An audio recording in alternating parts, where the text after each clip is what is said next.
Welcome to Tiruppur. நம்ம திருப்பூர்லேருந்து ஒரு காங்கி ரோட்லேருந்து ஒரு முத்திரமாலதி ஒரு கிராமத்தில் வந்து மீன் செஞ்சிட்ருக்காங்க. அது என்ன மீன் தெரியல. நம்ம மீன் என்ன மீன் கேட்போம். சுத்தம் பண்ணிகிட்ருக்காங்க. இது ஃப்ரை பண்ணுற காய் இல்லை குழம்பு வைக்கிறக்க தெரியல. முதல்ல என்ன மீன் கேட்போம். சார் இது என்ன மீன் சார்? இது சுத்தம் பண்ணிகிட்டு இருக்கிற மீன் மத்தி மீன். மத்தி மீன். இது ஆற்றுல பிடிச்சிட்டு வரீங்களா? இப்படி கிணத்துலேருந்து பிடிச்சிக்கிறதா? மத்தியில் கடல்லேருந்து கிடைக்கும். கடல்லேருந்து வருது. இதுவரை வாரம் எடுத்து அதை சாப்பிட்டுருக்கிறீங்களா எப்படி? இது ரொம்ப நாள் ஆச்சுங்க எடுத்து. நீத்தான் எடுக்கிறோம். இது சுத்தம் பண்ணுறது பெரிய வேலை. சுத்தம் பண்ணுறது பெரிய வேலை. உங்களுக்கு டேஸ்ட் பிடிக்கலையா? டேஸ்ட் நல்லா இருக்கும், அதனால தான் நீங்கள் எடுத்துக்கோங்க. சரிங்க.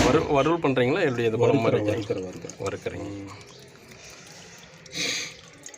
சுத்தம் பண்ணிவிட்டு இதுக்கு மேலே என்ன ஃப்ரைக்கு உங்களுக்கு என்னென்ன போடுவீங்க?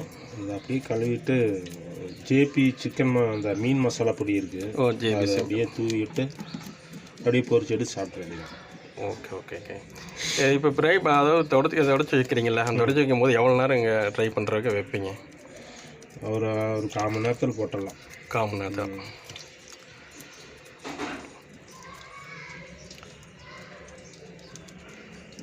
இது மேலே மட்டும் சுத்தம் பண்ணிட்டு உள்ள குடலில் எப்படி எடுத்துகிட்டு இருக்கிறோம். எடுத்து மீன் அங்கே போட்டிருக்கிறீங்க. இதை ஓப்பன் பண்ணி கழுத்தெல்லாம் துண்டு பண்ணுறீங்க. பரவாயில்ல, செத்த மீன் தப்பு இல்லை. இதை எடுத்தோம்னா வந்துடும். அவ்வளோதான். உங்களுக்கு எடுக்கும்போது அந்த அறுவறுப்பெல்லாம் உங்களுக்கு இல்லை இல்லையா? இது பொரிச்சாப்பிட்டா எப்படி இருக்குன்னு ருசி தான். அந்த டேஸ்ட்டுக்கு முடிது உங்களுக்கு தெரியுது. அதனால் அதை எடுக்கும்போது உங்களுக்கு அது தெரியல. அதை பற்றியெல்லாம் கவலை இல்லை.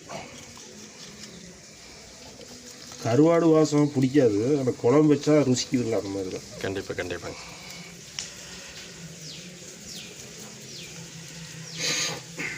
அது முடிச்சுட்டு சுத்தம் பண்ணிகிட்டு இருக்காங்க. இன்னும் கொஞ்சம் நேரத்தில் வந்து நம்ம மீண்டும் வறுக்க போகிறாங்க. மீன் அந்த வறுக்கும் போது மீண்டும் உங்களை அடுத்த பாட்டில் பார்த்துக்கலாம்.